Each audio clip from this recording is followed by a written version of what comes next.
Looksmaxxing. I am not an expert, but maybe by the end of this video, we will all be. Generally, when people say looksmaxxing, they are referring to a genre of gentlemen, probably via discovery online, who seem very interested in their appearance, their looks. So much so that they go through a variety of different means to enhance how they look. If you're thinking this sounds just like what chicks do on a regular basis, you sound kind of judgmental, but you are correct. Walk into any Sephora, Ulta Beauty. This is what the ladies have figured out a long time ago. Is this something that men have just discovered? It does kind of seem like that, because I recall back in my day, if you were to talk about facial appearance, tinted SPF, and gua sha techniques, you would be called gay, or at the very best, you would just be considered a tryhard.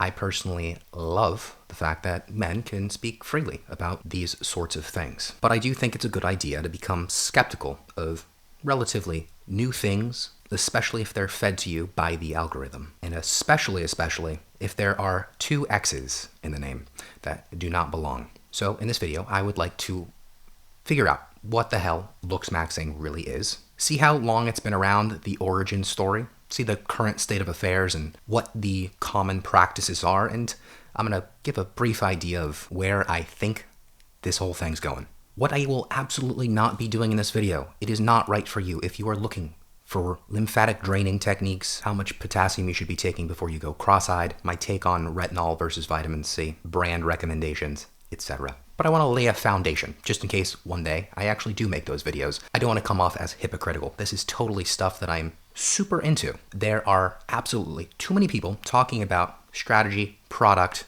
and some kind of scary stuff out there without nurturing what I would call a critical thought process behind all this stuff. The fact that you clicked on this video tells me that you're somewhat interested in this. But my hope is, in this video, you will not only learn what looksmaxxing is all about.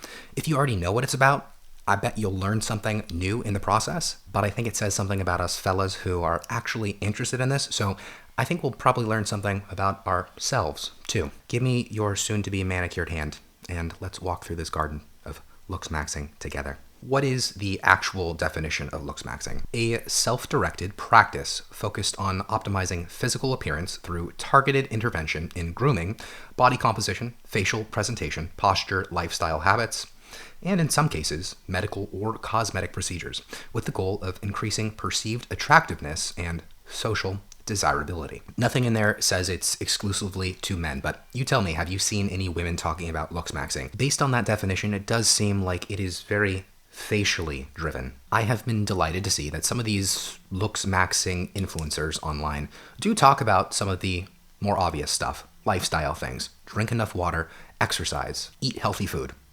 Emphasis does seem to be placed on potentially more fringe sorts of habits, things that could be deemed as shortcuts or just very complex systems to simple problems. I want to look more beautiful. There could be multi-step components to new routine developments in your day. New things that you need to buy, new steps to add to your routine to actually optimize all these sorts of things. When did all of this come about? The early 2010s. Online dating is just picking up. The internet revolution is in full swing. The OGs in the scene were the pickup artists. These guys taught men how to build their confidence. If we're talking pre-internet era, this was actually talking to a woman, face to face, in a bar or in a park.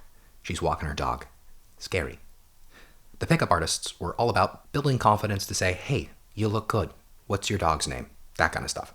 Online dating comes about, and that interaction is kind of subtracted, at least in the beginning.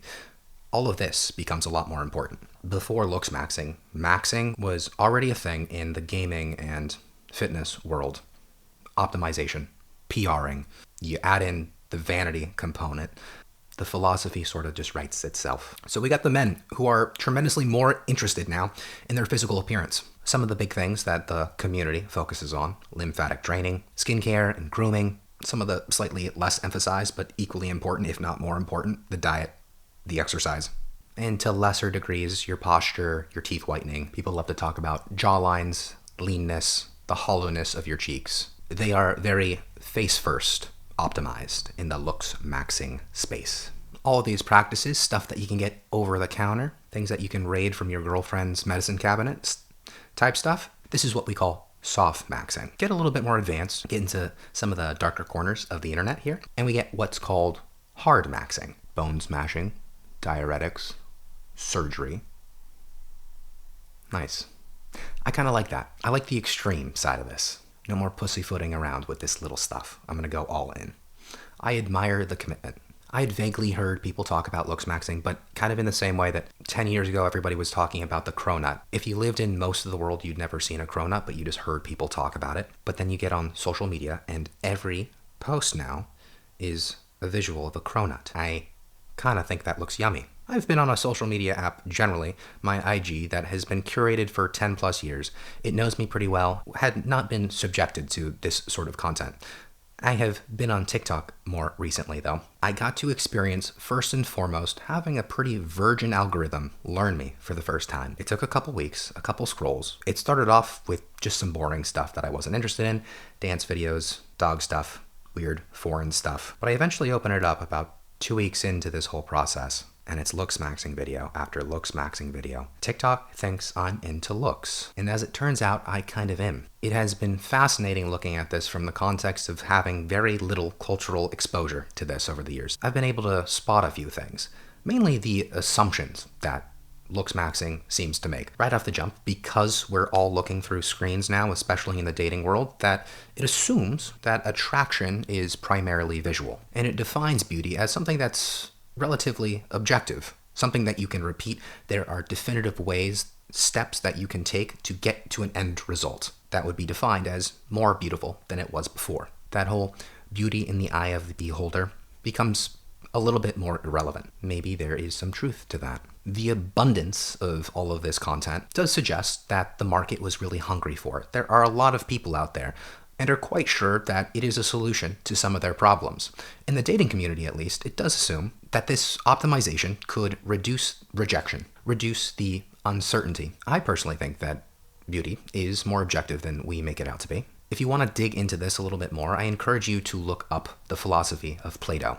We're talking ancient Greek, one of the fathers of philosophy himself. According to Plato, beauty really is just the first step of a ladder, as he describes it, on your way to something greater. The true order of going is to use the beauties of the earth as steps along which he mounts upward. Plato is describing beauty as literal steps. Beauty is sort of your foot in the door to something else. What that something else is, I believe, is entirely ignored by the looksmaxxers out there, something that I would love to find out too. If we can learn anything from the fitness community as it translates to the looksmaxxing community, is a lot of these people are tremendously gifted genetically. I don't think that that takes away their credibility, but what can happen in this case is somebody, let's say, who just looks like God's gift to earth, the perfect looksmaxxing giga chad, and you see him, you follow his protocols, you're doing everything he says, and after a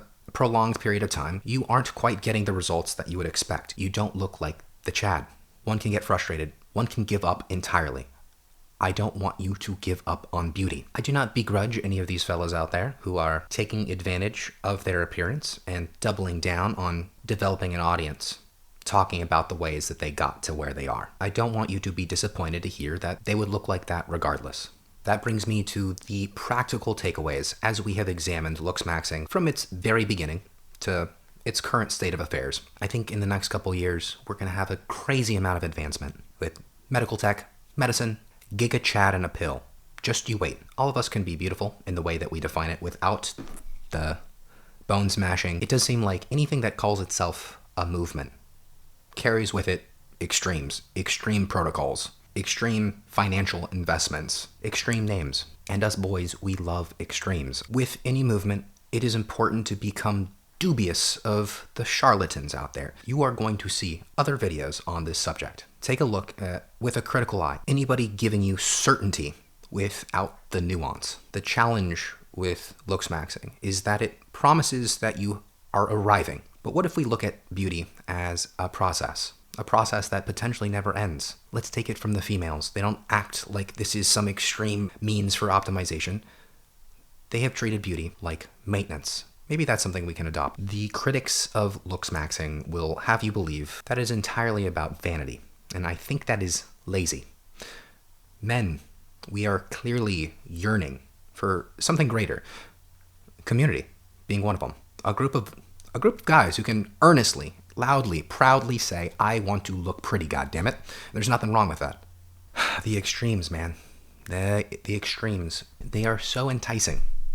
But be careful to make your entire identity around it. You can give a man a fish, he will eat for a day. Teach that same man to fish, he will eat for a lifetime. There is so much information out there, though. I think us men don't even know when we're hungry.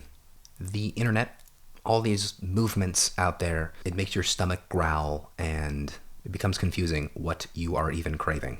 This analogy needs work, but I'm kind of proud of it. I thought of this about 30 minutes ago, and I'm going to run with it. The project of this channel and why you might be interested in some future videos of mine is the discovery of what we want to lean into intentionally. If you're intrigued by looksmaxxing, I encourage you to either continue on your journey or take baby steps with where you see fit. If you are excited by the opportunity, do you look at your body like a blank canvas, ripe with potential, possibility? Or does all this stuff just make you nervous, like you are taking a test you didn't study for? Looksmaxxing promises arrival. Beauty, it is, in my belief, because I'm ripping off Plato, that it is merely the first step of the ladder towards something more. That first rung of the ladder matters a lot. You can't get anywhere without stepping on that first. I am continually trying to inject, bring out, learn more about beauty into my own life. My first go at this, inspired by all these looksmaxxers out there, is to optimize the face care, something I have never done in my life, so expect some future videos on that, doing something more than just splashing water in my face. I do not have the answers, and I don't think anybody out there does. I will leave you only with a question.